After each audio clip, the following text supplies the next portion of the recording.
Hello friend, स्वागत है हमारे YouTube channel Pallavi CTET classes पे।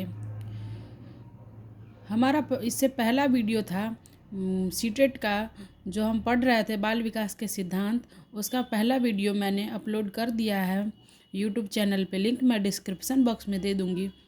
बाल विकास के सिद्धांत के बारे में मैंने डीपली पढ़ाया था, वो आप हमारे चैनल पे जाके देख ले। आज हमारा अगला टॉपिक होने वाला है बाल विकास के सिद्धांत का शैक्षिक महत्व। ये हमारा टॉपिक है बाल विकास के सिद्धांत का शैक्षिक महत्व।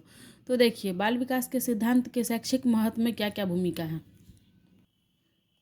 बालकों की रुचियाँ, विवृतियाँ, क्षमताओं इत्यादि के अनुरूप समय सारणी एवं पाठ्यक्रम का निर्माण। इसमें देखिए दोस्तों, शिक्षक को, जो भी शिक्षक होंगे, जो भी भावी शिक्षक होंगे, उनको बाल विकास के सिद्धांत का शैक्षिक महत्व पता होना एकदम ही अनिवार्य है। शिक्षक ही नहीं बल्कि बच्चे के माता पिता को भी बाल विकास के सिद्धांतों का शैक्षिक महत्व का ज्ञान होना बहुत ही आवश्यक है। देखिए, इसमें क्या होता है, शैक्षिक महत्व में क्या होता है, बालक की रुचियाँ, अभिवृत्तियाँ, मतलब बालक किस चीज़ में इंटरेस्टेड है। बालक की अभिवृत्तियाँ मतलब बालक की प्रवृत्ति क्या है, बालक की क्षमता क्या है, उसी के अनुसार न उस बच्चे का पाठ्यक्रम निर्धारित करेंगे, पाठ्यक्रम का निर्माण करेंगे। यदि कोई बच्चा किसी चीज़ में इंटरेस्टेड है तो यदि हमको शैक्षिक महत्व पता होगा, बाल विकास का सिद्धांत का यदि शैक्षिक महत्व पता होगा, तो उस बच्चे का आकलन करके हम उसके अकॉर्डिंग पाठ्यक्रम का निर्माण करेंगे और बच्चे को सही योगदान मिल पाएगा उस अकॉर्डिंग। उस अकॉर्डिंग बच्चा अच्छे से समझ पाएगा। वीडियो को ज़्यादा लंबा ना करते हुए, हमारा 3 टॉपिक है, इसको ध्यान से देखिए। बालक के व्यक्तित्व के सर्वांगीण विकास एवं समस्याओं का समाधान। देखिए, जैसे छोटा बच्चा होता है, उसको क्या होता है, खेल विधि से पढ़ाना। तो जब तक हमको शैक्षिक महत्व नहीं पता होगा तो हम बच्चे को कैसे समझेंगे जो इसको खेल विधि से पढ़ाना है, इसको प्रयोग विधि से पढ़ाना है, इस बच्चे को किस विधि। बच्चे का ज्ञान होना, बच्चे का बाल विकास के सिद्धांत का शैक्षिक महत्व का ज्ञान होना शिक्षक के लिए बहुत ही आवश्यक है। तब तो शिक्षक उस बच्चे के रुचियों, अभिवृत्तियों के अनुसार उसका पाठ्यक्रम निर्धारित करेगा और उसको उस दिशा में ले जाएगा, जिससे बच्चे का सर्वांगीण विकास भी होगा और बच्चे का समस्याओं का समाधान भी होगा। अध्यापक को अपने शिक्षण या अध्यापक के उचित नियोजन में सहायक। देखिए, अध्यापक को जो है अपने शिक्षण, मतलब देखिए, अध्यापक जो अपना शिक्षण क्रिया करवाएगा, शिक्षण पठन पाठन पद्धति अपनाएगा। जैसे छोटे बच्चे को खेल पद्धति से पढ़ाता है, खेल पद्धति से क्या होता है, बच्चा अच्छे से समझ पाता है। उसको देखिए, छोटे बच्चों को बोलेंगे तुम पढ़ो तुम पढ़ो, तो वो बच्चा नहीं पढ़ेगा। उसको खेल खेल में सिखाएंगे, बाबू ए फॉर एप्पल होता है, एप्पल दिखाएंगे, जिससे वो समझेगा, जिसमें वो रुचि लेगा, उस तरफ अट्रैक्ट होगा, उसी अकॉर्डिंग उसको बताना है, उसे को पढ़ाना है। इसमें क्या होगा, पठन पाठन मतलब अध्यापन में उचित नियोजन में सहायक होगा। बस, वीडियो को ज़्यादा लंबा नहीं करना है, जो बहुत ही इम्पोर्टेंट है वो पढ़ना है। सीटेट का हमारा ये क्लास 2 है, क्लास 2 का बाल विकास के सिद्धांतों का शैक्षिक महत्व। पहला वीडियो बहुत लंबा हो गया था, इसके लिए ये सेकेंड वीडियो आप लोगों के लिए। अब देखिए, बाल विकास को प्रभावित करने वाले कारक। बाल विकास को जो है प्रभावित करने वाला कुछ 2 कारक है। पहला है आंतरिक कारक, दूसरा है बाह्य कारक। आंतरिक कारक में आ जाता है वंशानुगत कारक, शारीरिक कारक, बुद्धि कारक, संवेगात्मक कारक, सामाजिक प्रकृति। और बाह्य कारक में आ जाता है गर्भावस्था के दौरान माता के स्वास्थ्य एवं परिवेश, जीवन की घटनाएं, भौतिक कारक, सामाजिक आर्थिक स्थिति। चलिए हम डिफाइन करते हैं शुरू से इसको। देखिए, जिस चीज़ का एडवांटेज होता है उसका डिसएडवांटेज भी होता है। तो अब देखिए, बाल विकास को प्रभावित, देखिए बाल विकास के लिए जो है कुछ कुछ शैक्षिक महत्व भी है, उसका कुछ सिद्धांत भी है। अब उसको कुछ कुछ कारक ऐसा भी होता है ना जो उसको प्रभावित करे। तो आंतरिक कारक में क्या क्या आता है, देखिए, वंशानुगत कारक। वंशानुगत क्या होता है, मतलब हेरिडिटी, माँ बाप के द्वारा जो बच्चे को मिला है, वंशानुगत। जैसे देखते हैं, किसी का फादर है, यदि वो बहुत अच्छा है, किसी चीज़ में बहुत अच्छा कर रहा है, उसका शारीरिक बनावट, मानसिक विकास बहुत ही अच्छा है, तो उसका जो बच्चा होता है उसका भी मानसिक विकास अच्छा ही होता है, उस पर कोई साइड इफ़ेक्ट नहीं होता, वो अच्छा ही करता है अपने पिता की तरह। तो ये जो है वंशानुगत कारक ये जीन्स के द्वारा मिलता है, ट्रांसफ़र होता है पिता से बेटे में, बेटे से उसके बेटे में, ये ट्रांसफ़र, तो ये सब वंशानुगत कारक है। अब देखिए शारीरिक कारक, शारीरिक कारक में वही ढांचा हो जाता है, शरीर का ढांचा। जैसे किसी के माता पिता दोनों छोटे हैं तो उसका बच्चा भी देखिएगा अधिकतर छोटा ही होता है। और बुद्धि कारक, बुद्धि कारक भी वही है। जैसे मान लेते हैं किसी के माता पिता में, जैसे वंशानुगत का कारक हुआ ना, जैसे हेरिडिटी, ट्रांसफ़र होता है एक से दूसरे में, जीन्स माँ बाप से बच्चे में, उसके बच्चे में, उसके बच्चे में आगे बढ़ते जाता है। वैसे ही शारीरिक कारक भी, शरीर का ढांचा वगैरह ये सब हुआ। जैसे देखिए कोई भी बालक है जन्म से ही दुबला पतला होता है, कमज़ोर होता है, बीमार होता है। फिर कोई भी ऐसा होता है शारीरिक समस्या जिससे वो पीड़ित रहता है, उसकी तुलना में जो है ना, यदि दूसरा बच्चा है जो सामान्य बच्चा है उसका विकास अधिक होता है। अब जो दुबला पतला है, कमज़ोर है, बीमार है, तो वो कैसे विकास कर पाएगा? सही ढंग से तो विकास नहीं कर पाएगा ना। तो उसमें ये सब भी महत्वपूर्ण होता है, ये प्रभावित करने वाले कारक है। विकास सबका एक जैसा नहीं होता है। यदि शारीरिक कारक ये है, मतलब उसमें कमज़ोर है, यदि बच्चा शारीरिक कमी है उसमें, तो वृद्धि और विकास भी प्रतिकूल प्रभाव पड़ता है। मान लेते हैं यदि किसी दुर्घटना हुआ है, अब सब बच्चा एक समान है, अब एक बच्चा के साथ कोई दुर्घटना हुआ तो फिर उसका विकास रुक जाता है ना। कोई दुर्घटना, शरीर को कुछ क्षति यदि पहुंचता है तो उसका प्रभाव बहुत पड़ता है विकास पे। अब देखिए बुद्धि, थर्ड है बुद्धि। बुद्धि क्या होता है? बुद्धि जो है सीखने का योग्यता, समझिए। समायोजन मतलब कहाँ पे कौन बच्चा कितना एडजस्ट कर पाता है, समायोजन योग्यता, उस बच्चे में कितना योग्यता है जो वो किसी चीज़ को जल्दी एक्सेप्ट करता है। देखिए कहीं पे वो बच्चा, मतलब कहीं पे कोई इंसिडेंस होता है, कुछ होता है, तो बहुत सारे ऐसे बच्चे होते हैं जिसका माइंड तुरंत क्लिक करता है जो हमको ये चीज़ करना चाहिए, कोई जो प्रॉब्लम सॉल्व हो जाएगा। बहुत सारे बच्चे का नहीं हो पाता है, बहुत सारे बच्चे का नहीं भी हो पाता है। देखिए उसी कारण से क्या होता है, उसका मानसिक गति जो है ना उसका तीव्र होता है। जो बच्चा यदि समझ जाता है, यदि समायोजन कर लेता है, समय के साथ निर्णय लेने की क्षमता हो जाती है किसी चीज़ में, जो इसमें क्या फील करना चाहिए, इसमें क्या करना चाहिए, यदि वो निर्णय ले लेता है तो वो उसका क्या होता है, मानसिक विकास तीव्र गति से होता है। और उस टाइप का बालक जो है ना अपने परिवार में भी, विद्यालय में भी, और सब जगह वो क्या होता है, एडजस्ट कर लेता है। वो जो है ना उस बच्चे की बुद्धि पर निर्भर करता है। अब देखिए संवेगात्मक कारक, संवेगात्मक क्या कारक क्या होता है? अब देखिए वही संवेगात्मक का तो मतलब आप लोग को पता है, संवेगात्मक से संबंध है सीधे भाव। भाव जैसे किसी संवेगात्मक क्या होता है, कंट्रोल करना, गुस्सा को, भय को, क्रोध को, अधिक अत्यधिक खुश नहीं होना चाहिए। जैसे खुश हुआ, कोई चीज़ मिल जाए तो बच्चा बहुत खुश हो जाता है, बहुत ज़्यादा खुश नहीं होता, उस सब पे कंट्रोल करना आना चाहिए बच्चे को।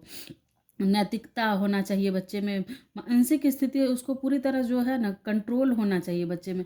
जैसे कोई बालक है, देखिए संवेगात्मक, अब यदि बच्चे में भय रहेगा तो वो शिक्षक से कुछ पूछ सकता है? नहीं पूछ सकता है ना, कुछ भी नहीं पूछेगा वो बच्चा। यदि भय नहीं होगा, ये सब चीज़ पे कंट्रोल, यदि क्लास में एक शिक्षक पठन पाठन करवा रहा है और कुछ ऐसे बच्चे हैं जो बेधड़क बात करते हैं शिक्षक से, लेकिन कुछ ऐसे बच्चे भी होते हैं जो भय के कारण नहीं बात कर पाते, तो वो बच्चा का विकास कैसे होगा? नहीं होगा ना।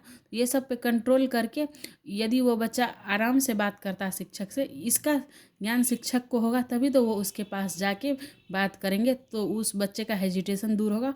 और संवेगात्मक कारक ये जो है, ये इसका भी प्रतिकूल प्रभाव पड़ता है। देखिए ये स्वाभाविक है, यदि ध्यान ध्यान ठीक से नहीं देगा पढ़ाई पे तो उसका मानसिक विकास भी प्रभावित होगा। नेक्स्ट है सामाजिक प्रवृत्ति। अब सामाजिक प्रवृत्ति जो है, देखिए जिस बच्चे का सामाजिक रूप से जो संतुलन होगा, बच्चा जो समाज में एडजस्ट कर लेता है, उस बच्चे का ना शारीरिक विकास भी अच्छे से होता है, मानसिक भी, संवेगात्मक भी, भौतिक तथा भाषा सभी विकास पर है उतना ही अनुकूल पड़ता है। सामाजिक दृष्टि से समाज में, जो बच्चा समाज में एडजस्ट कर लेता है, सबसे घुल मिल के रहता है, उस बच्चे का क्या होता है, मतलब दूसरे बालक से जो है ना अच्छा प्रभाव पड़ता है, अच्छा सीखता है, वातावरण के अनुसार सीखता है, अपने वातावरण उसका कैसा है। यदि वो बच्चा समाज में एडजस्ट करना सीख गया तो उसका सभी विकास के जो आयाम है, सभी विकास होते रहते हैं, मतलब कंटिन्यू होते रहते हैं। वो बात है। अब देखिए मान लेते हैं सामाजिक आर्थिक स्थिति। देखिए सामाजिक कारक, संवेगात्मक कारक और सामाजिक हो गया। अब देखिए सामाजिक आर्थिक स्थिति भी आता है इसमें। आर्थिक स्थिति से तात्पर्य क्या होता है? देखिए अब देखिए कोई ऐसा परिवार है समाज में जो निर्धन है, उस बच्चे को क्या है, उसको अवसर नहीं मिल पाता है, लेकिन अच्छे विद्यालय में पढ़ नहीं पाता है, सांस्कृतिक कार्यक्रम में भाग नहीं ले पाता है। यदि कमज़ोर बच्चा जो है उसको नहीं मिल पाता है ये सब चीज़, इसका क्या कारण होता है? वही सामाजिक आर्थिक स्थिति। देखिए देखिए सीधे शब्दों में समझिए, यदि दो तरह का बच्चा है, एक गरीब परिवार का बच्चा, एक सुखी संपन्न परिवार का बच्चा है, तो सुखी संपन्न परिवार के बच्चे को जो भौतिक सुविधाएं मिलती है वो सुविधाएं निर्धन परिवार के बच्चे को नहीं मिल पाती है। तो ये भी एक कारक ऐसा है। देखिए जैसे चिड़ियाखाना में हम बच्चे को घुमाने लेगा, तो जिस परिवार के पास सब कुछ है वो तो अपने बच्चे को ले जाएगा, किसी भी सांस्कृतिक कार्यक्रम में भी उसको भाग लेने का अवसर मिलता है, वो बच्चा लेता है। लेकिन जो निर्धन है वो तो नहीं कर पाता है ना, जो कमज़ोर बच्चा है उसको ये सब सुविधाएं नहीं मिल पाती है। तो ये सब कारक भी थोड़ा प्रभाव करता है। शहर का अमीर बच्चा और गांव का गरीब बच्चा क्या होता है, तुलना में बेहतर लेकिन सामाजिक एवं सांस्कृतिक वातावरण मिलता है, जिसके कारण क्या होता है, उसका मानसिक और सामाजिक विकास स्वभाव रूप से अधिक होता है। देखिए गांव का बच्चा का मानसिक विकास अलग होता है, शहर के बच्चा का अलग होता है, उसको सेम चीज़ नहीं मिल पाता है। वही सब थोड़ा थोड़ा ये सब कारक होता है। जैसे जो सब कुछ वो जान पाएगा, ये सारा चीज़ ये बच्चा नहीं जान पाता, उसको नहीं मिल पाता वो भौतिक सुख सुविधा। बल्कि बच्चा तो जन्म से ही वैज्ञानिक होता है, हर बच्चा एक वैज्ञानिक रूप में ही पैदा लेता है। बस कुछ कुछ भौतिक सुविधाएं जो कारक हैं इसके कारण उसको इफ़ेक्ट होता है। अब आते हैं बाह्य कारक। बाह्य कारक में क्या होता है, गर्भावस्था में देखिए कुछ ऐसे वैज्ञानिक भी हैं जो बोलते हैं जो बच्चा क्या है, मतलब बचपन से ही वो वैज्ञानिक पैदा लेता है, लेकिन कुछ कुछ भौतिक सुविधाएं के कारण वो थोड़ा पिछड़ जाता है। देखिए बाह्य कारक में आते हैं गर्भावस्था के दौरान माता का स्वास्थ्य एवं परिवेश। देखिए जब यदि लोग डॉक्टर क्या सलाह देते हैं, यदि कोई महिला प्रेग्नेंट है, उसके गर्भ में कोई बच्चा है, तो डॉक्टर क्या सलाह देते हैं, जो अपने खुश रखे, अपना मानसिक स्थिति शारीरिक स्वास्थ्य बनाए रखने की सलाह इसलिए दी जाती है। देखिए क्योंकि जो गर्भ के अंदर जो बालक है ना, उसका विकास उचित तरीके से हो पाए, क्योंकि उसका भी बहुत बड़ा प्रभाव पड़ता है। माता यदि गर्भावस्था के दौरान उसका मानसिक स्थिति सही नहीं है, उसका स्वास्थ्य सही नहीं है, तो उसका इफ़ेक्ट ज़रूर बच्चे पे पड़ता है। दूसरा है जीवन की घटनाएं। देखिए जीवन की घटनाएं में आ जाता है, जैसे यदि कोई बालक है, उस बालक के साथ बचपन में यदि अच्छा से व्यवहार हुआ है, अच्छा सारा सुख सुविधा मिला है, माँ का प्यार मिला है, सब कुछ मिला है, तो उस बच्चे का विकास भी अच्छे से हो पाता है। यदि उसकी माँ बचपन में ही उसको छोड़ के चली गई है, तो वो बच्चा क्या होता है, प्यार से वंचित हो जाता है, माता के प्यार से वंचित हो जाता है। इसके लिए क्या होता है, उसका सर्वांगीण विकास जो है प्रभावित हो जाता है, सही तरह से विकास नहीं हो पाता है। अब भौतिक वातावरण देख लीजिए। भौतिक वातावरण में क्या होता है, भौतिक वातावरण देखिए, भौतिक कारक क्या होता है। देखिए जैसे बच्चा जन्म लिया और उस बच्चा का जो परिवेश है, किस परिवार में हुआ, किस परिवेश में हुआ, किस इन्वायरमेंट में हुआ, ये सभी किन किन लोगों के साथ रहा बच्चा। जैसे अच्छे लोगों के साथ रहेगा, अच्छा लोगों के साथ रहेगा, तो वो बच्चा भी का भी विकास अच्छा होगा। अच्छे मतलब संगत भी जो होता है ना, सामाजिकरण का, वो भी बहुत बड़ा महत्व रखता है। यदि उसका परिवेश गलत चीज़ में हुआ तो वो बच्चा गलत की ओर जाएगा, यदि अच्छे चीज़ में हुआ तो अच्छे की ओर जाएगा। जैसे परिवेश की कमी देखिए, मान लीजिए भौतिक सुविधाओं का अभाव के कारण ही बच्चा का क्या होता है, प्रतिकूल रूप से प्रभावित होता है, विकास में बाधा आ जाती है।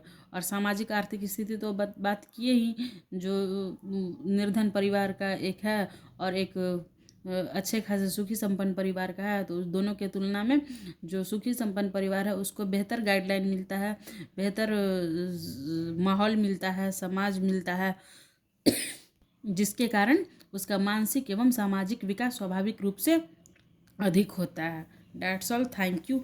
ये हमारा second chapter principles of child development का part 2 video.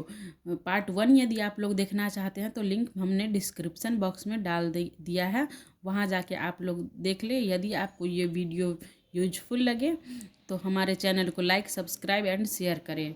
That's all, thank you. और आगे की वीडियो मैं कंटिन्यू करूँगी। थर्ड चैप्टर हमारा होगा, इसके बाद थर्ड का चैप्टर होगा आनुवांशिकता, influence of heredity and environment. हमारा थर्ड चैप्टर होगा आनुवांशिकता एवं वातावरण का प्रभाव। यदि आप लोग को इसमें से कहीं कोई डाउट मिले, कहीं कोई डाउट लगे तो हमें कमेंट बॉक्स में कमेंट करें, मैं फिर से दोबारा वीडियो आप लोगों के लिए बनाऊंगी। That's all, thank you.